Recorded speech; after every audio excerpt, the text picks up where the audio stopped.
I'm here with the Assistant Commissioner of Education for the state of New York. It's an honor to sit with you, sir. Thank you for having me, Dr. Chase. It's a Dr. pleasure. Alston, absolutely. And you were celebrated today for giving some awesome words to our young men today at our My Brother's Keeper symposium.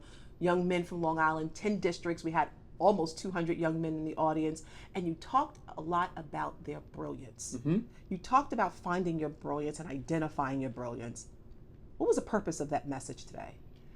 Well, it's part of a belief system that I have in that our students are brilliant, regardless of what the report card says, what the recommendation says, what the SAT or ACT. Wait. This is the Assistant Commissioner for Education saying this? Yeah. It's also Anael Alston, who was Anael Alston way before he was Assistant Commissioner. It's a belief system. In the environments that I grew up in, there were people smarter than me, way smarter than me.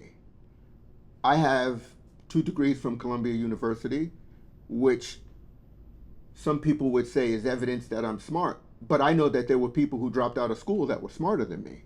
And so, as a professional, I walk around believing that people are brilliant, and it's the school's job to identify what the brilliance is and help draw it out. In other words, regardless of the environment that one has been raised in, they have been collecting knowledge, skills, and abilities, in other words, assets, that if we help them use properly in the context of school, they will excel in school. And yes, they are brilliant. Wow. So for the past 7 years as Assistant Commissioner for the State Education Department, Dr. Alston, and I know your resume is super long, and we're going to get into that, former principal, former superintendent, just an all-around amazing, exemplary educator. This message about brilliance, how does this connect to the work and the overall purpose for My Brother's Keeper? And you've been doing this work and building these communities, helping school districts build communities throughout the state of New York. How does this connect? Sure. So beliefs tend to drive behaviors. You're here on a Saturday with no additional pay, not because you don't have anything else to do, and the same thing for me, but because I believe what we're doing is important on this day. Then I am now driven to come to this place, the Westbury High School. The Westbury. Okay. Yes. And do the work. Okay. So if beliefs drive behavior, then I will say that any initiative that I have been a part of, when we do the programming, it's to ensure that if the students are brilliant walking in, what should they be getting? Sure. Which is very different than if the student is weak in reading, what should he be getting? No. If they're brilliant and they need assistance with reading, what does that look like and what do we need to do? And so part of the messaging and for sure all of the programming that comes out of our office in the Office of Access, Equity, and Community Engagement Services. And that's your full title. That's the full title. Okay. For My Brother's Keeper is built upon my belief, and I'm sure the commissioner and chancellor sign off on this, that our students are brilliant and deserve the best. Right. Evidence of such is when we do the Mastermind book studies, which I am happy that the Westbury School District will have fellows and will participate. That's taken out of one of the premier leadership and professional development experiences that I had on the John Maxwell team.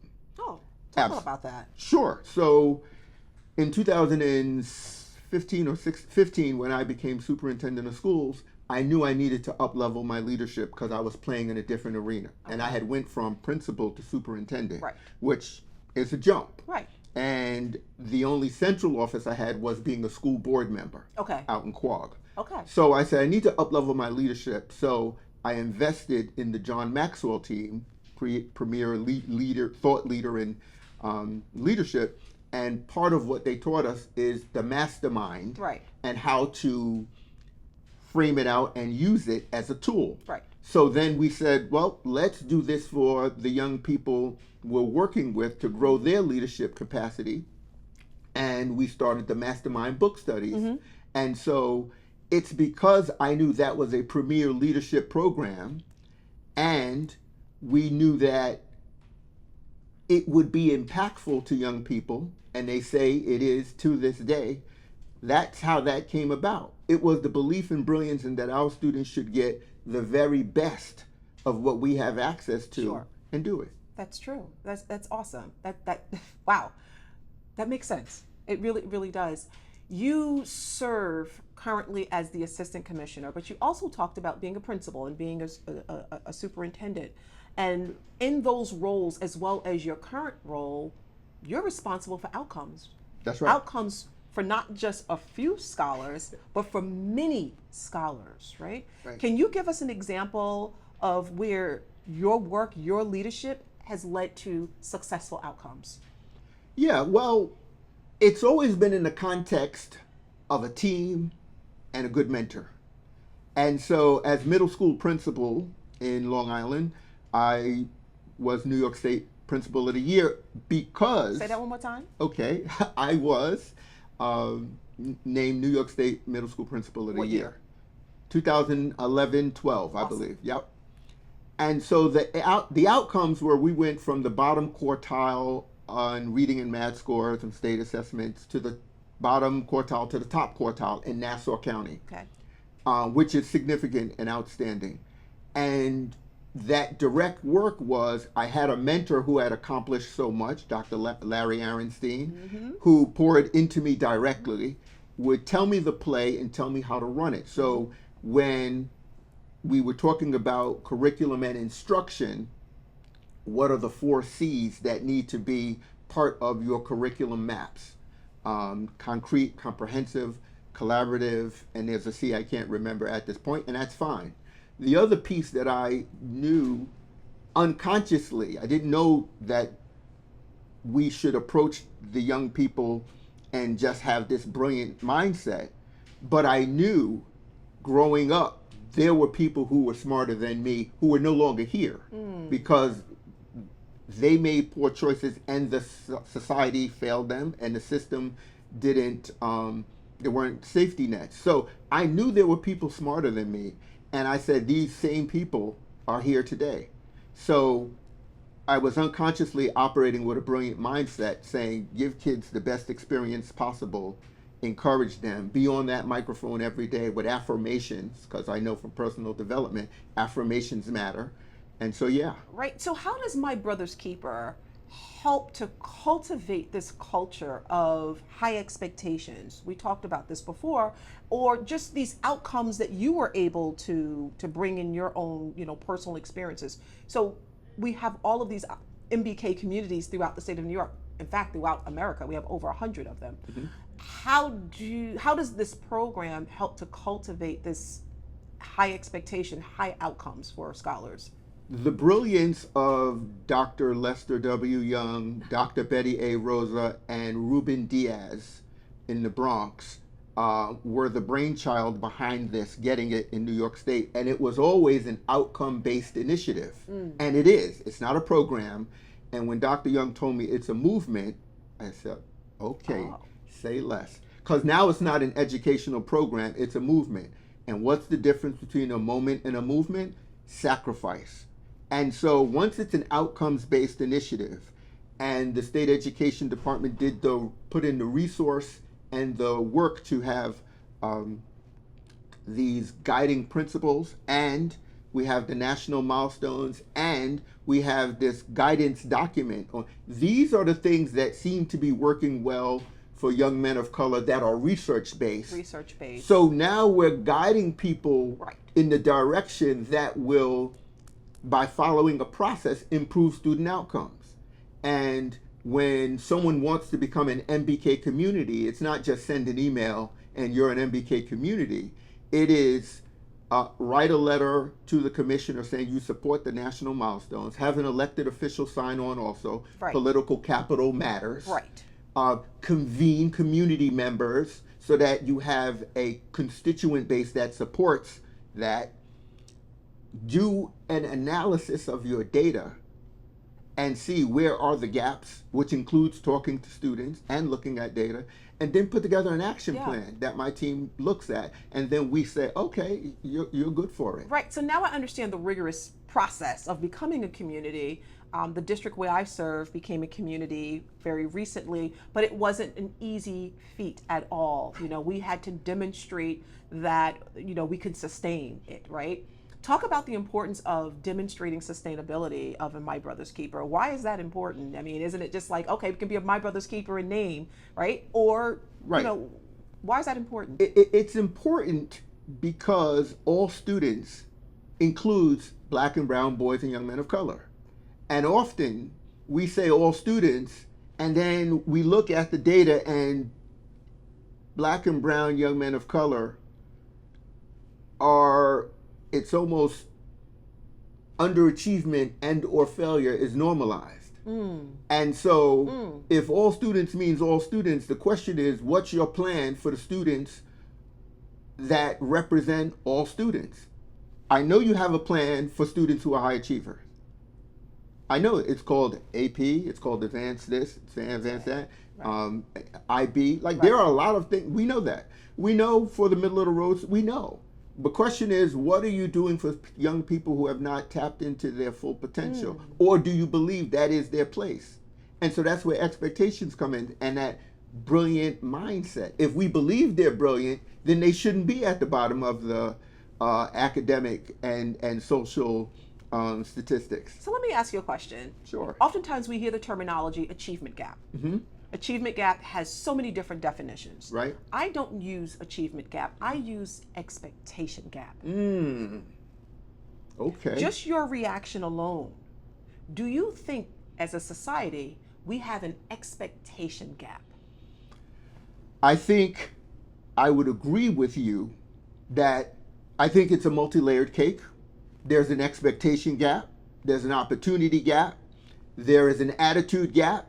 Okay. And if we go back to maybe 1936, Carter G. Woodson, when you control a man's thinking, and romance for that matter. And so the attitude gap has to do with the programming, conscious and subconscious. Right. What are our young people exposed to?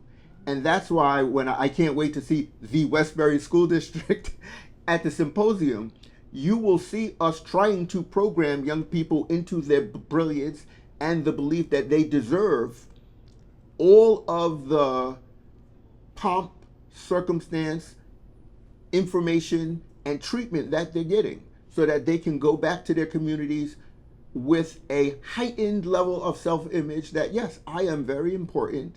I know because the chancellor said so. I know because the commissioner said so. I know because they brought in speakers who often we wouldn't necessarily have access to.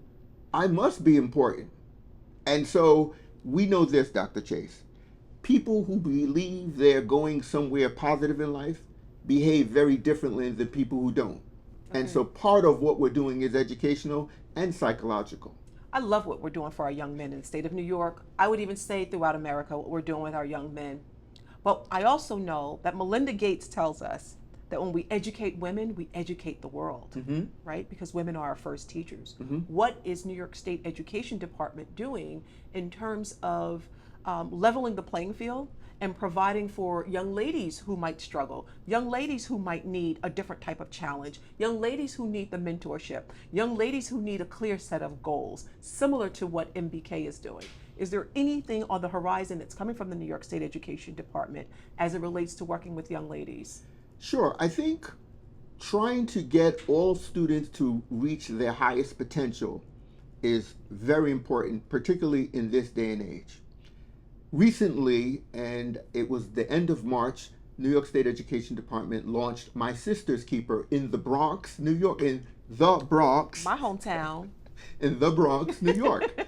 And that is going to be focused on young ladies' leadership. Okay. And an emphasis on getting young people exposed to the knowledge, skills, and abilities to get into the STEM fields. Okay. Okay. And so that, I'm excited about it. Why am I excited? Because we know that that's an area where not only is it growing, it's an area where our young ladies tend to be underrepresented anyway. The leadership component is going to help with what? The self-image. Sure. How I see myself in the context of the society that I live in, and how I see myself is going to dictate what I believe, and it's going to drive my behavior. So what has made My Brother's Keeper successful for the past 10 years is that there are millions and millions of dollars that are attached to it, that we were able to sustain over 10 years to maintain these communities. Will we have something similar to that for My Sister's Keeper? The answer is there's an allocation that we got an increase last year from the legislature. Okay. And yes, there will be a part of the funding for My Brother's Keeper will be going to My Sister's Keeper. But not taking away from my MBK. No, Okay. there was an additional amount of funds. Okay. And I think as we go further into My Sister's Keeper, Okay. we'll see how that plays out. But we know it's not going to take away, it's going to add value. And another thing that I would say is that My Brother's Keeper has been at it for a while. Yeah. And so a lot of what we learned during those early years, the young ladies won't have to, we won't have to learn it through them also. So for example, ensuring and reminding people that it's an outcomes-based initiative. Yes. Sometimes people want to associate activity with aligned activities that lead to key performance indicators, be it psychological, how I view myself, or academic in terms of performance indicators. So we talked about an outcome-based initiative. I don't want to call it a program because it's not a program, it's an initiative, right? Do you know of any particular outcomes thus far of MBK, being that you're laughing. You can't wait to tell me about it. Okay. Being that it's been in existence for over a decade?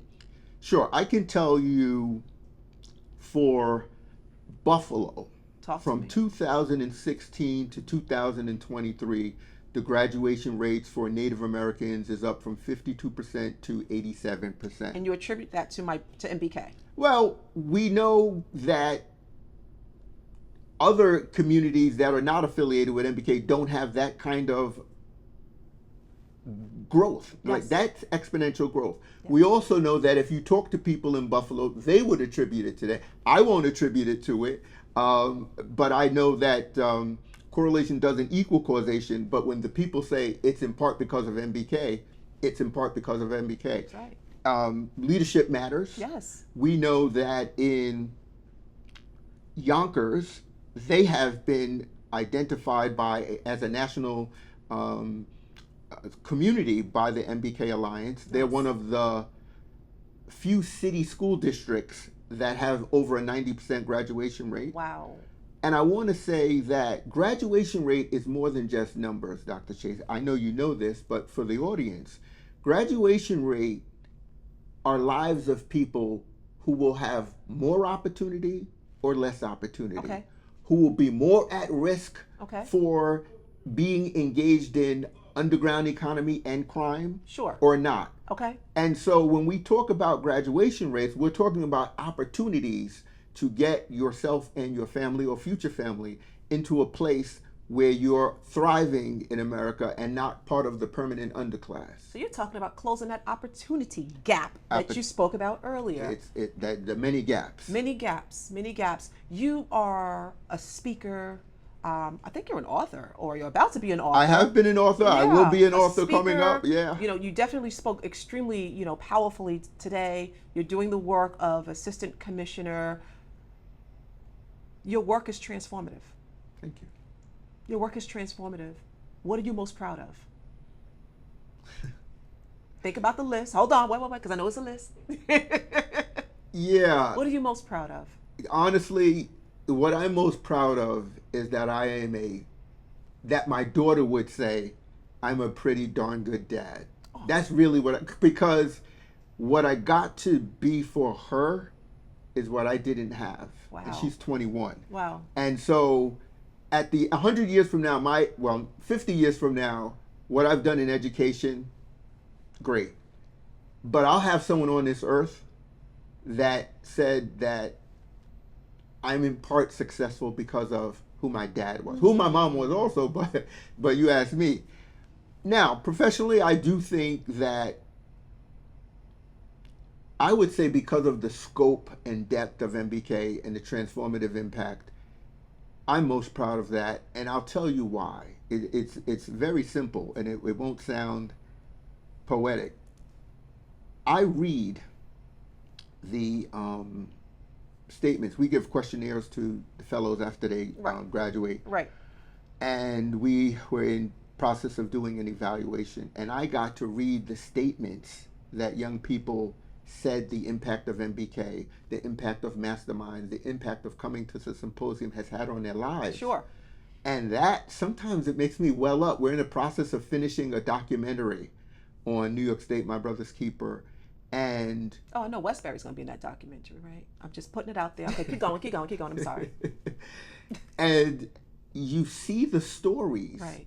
And Right. the people in communities, people like Superintendent Chase, Superintendent Wortham, you see like this movement is literally changing the trajectory of young people. That's right.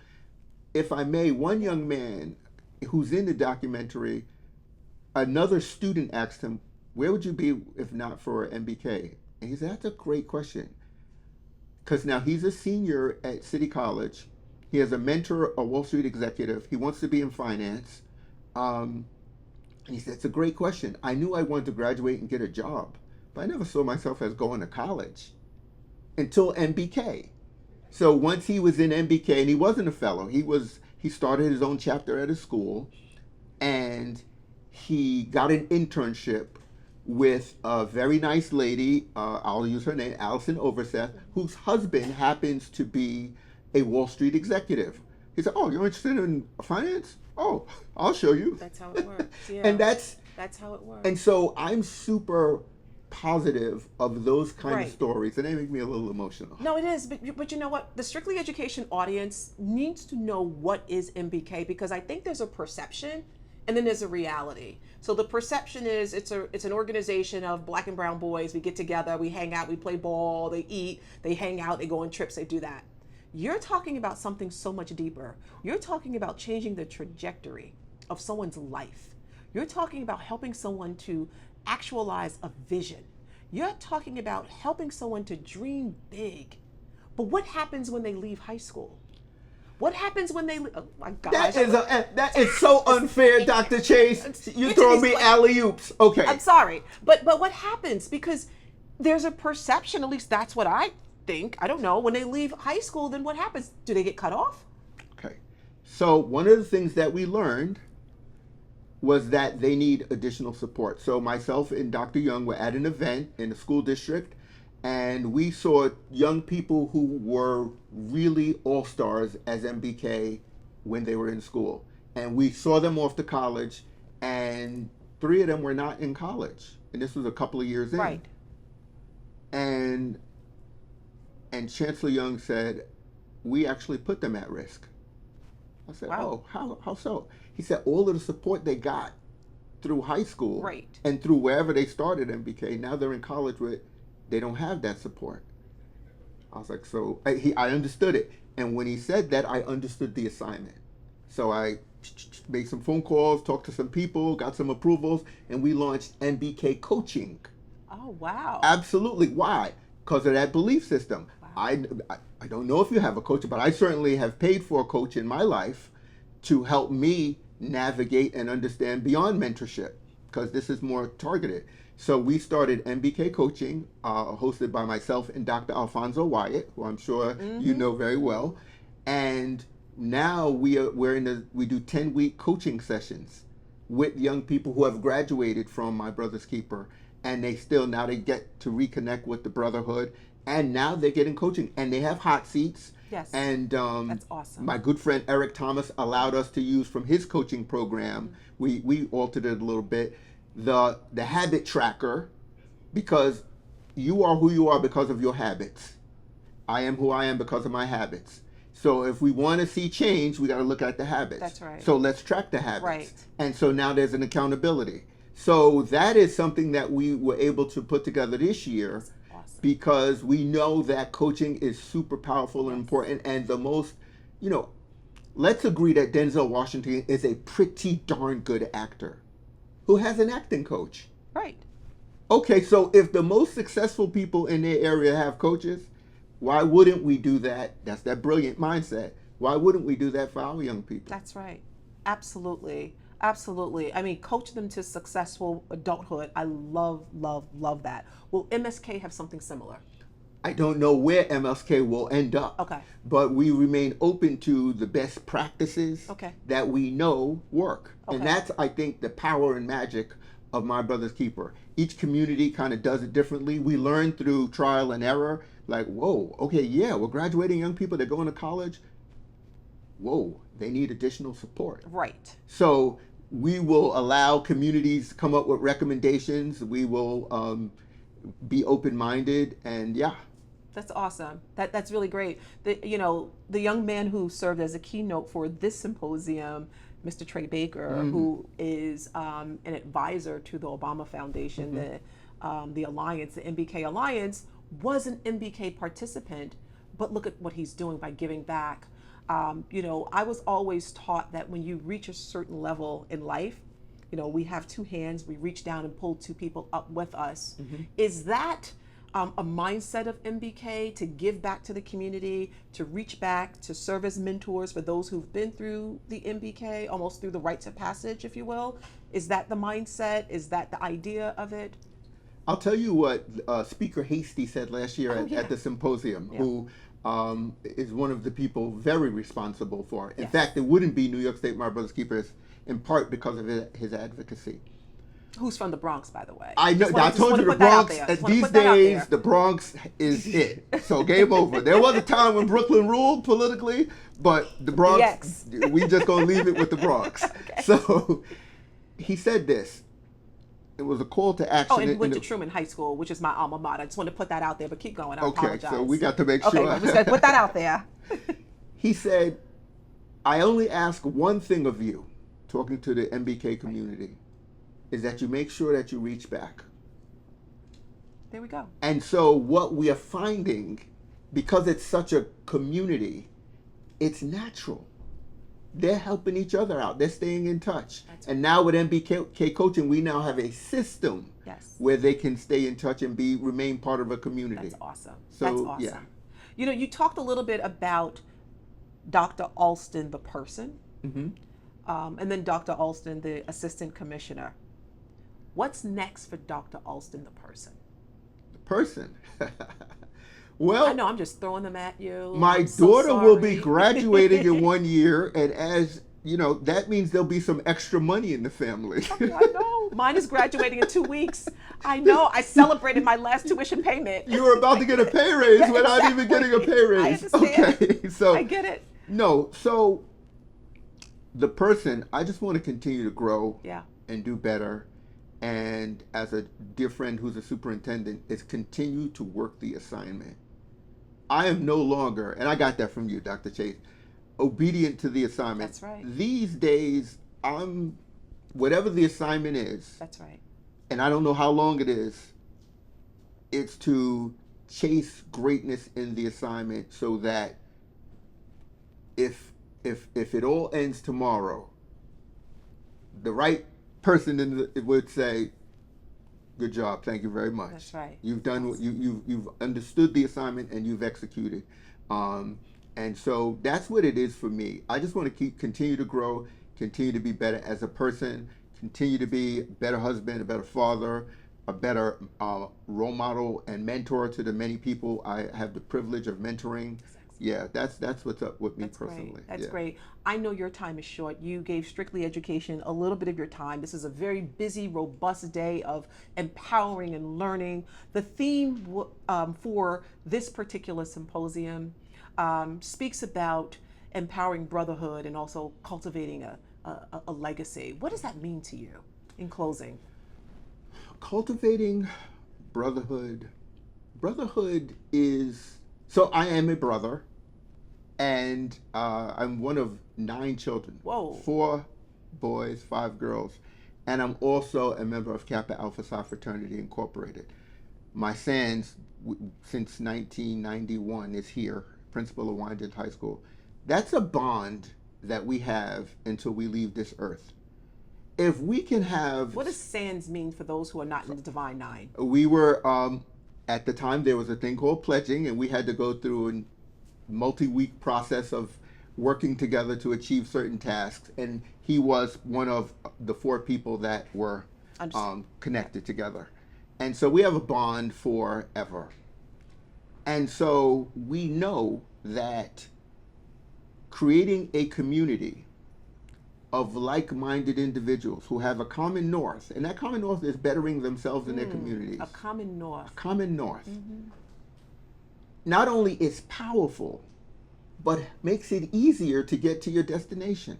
So building that brotherhood, which is why I love the theme. When I saw the theme, I was like, okay, I love it. And then the legacy, like you are here, God bless you, you're beautiful, but you're not here just because you're sweet and got your doctorate. No, people paid the price for you. People paid the price for me. And we have to make it part of the message that your success was paid for people who didn't have the opportunity.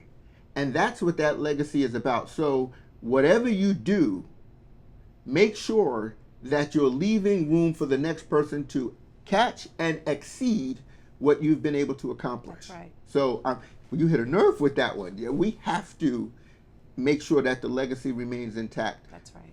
That's right. And we owe it to the generation behind us. So thank you so much. Thank you so much for your insight. Thank you for your time. I know that we have lots of workshops that you want to attend to. I do. And I know you want a fellowship with our young men. We have young men here from 10 school districts throughout Long Island. Think about 150 total from Nassau, Suffolk County, who are MBK communities, thanks to the work that you have been doing on behalf of New York State Education Department and the MBK Alliance. Keep doing what you're doing. We need this type of work. This work should not stop, no matter what's going on in the world. And I think now more than ever, it is so needed for both our young men and our young women. And so I applaud New York State Education Department for being pioneers. I applaud them for their steadfastness. I applaud them for their courage to stand up and say, this is what our students need, right? This isn't just for Black kids. This isn't just for Latino children. This is for children who need additional support to take them into responsible adulthood. And I applaud the work that you all are doing at the State Education Department. Westbury is grateful, and I'm going to say all the districts that have reaped the benefits of this are grateful. Thank you so much for your time. Have fun with the kids. Thank you. Okay. All students means all students. That's right.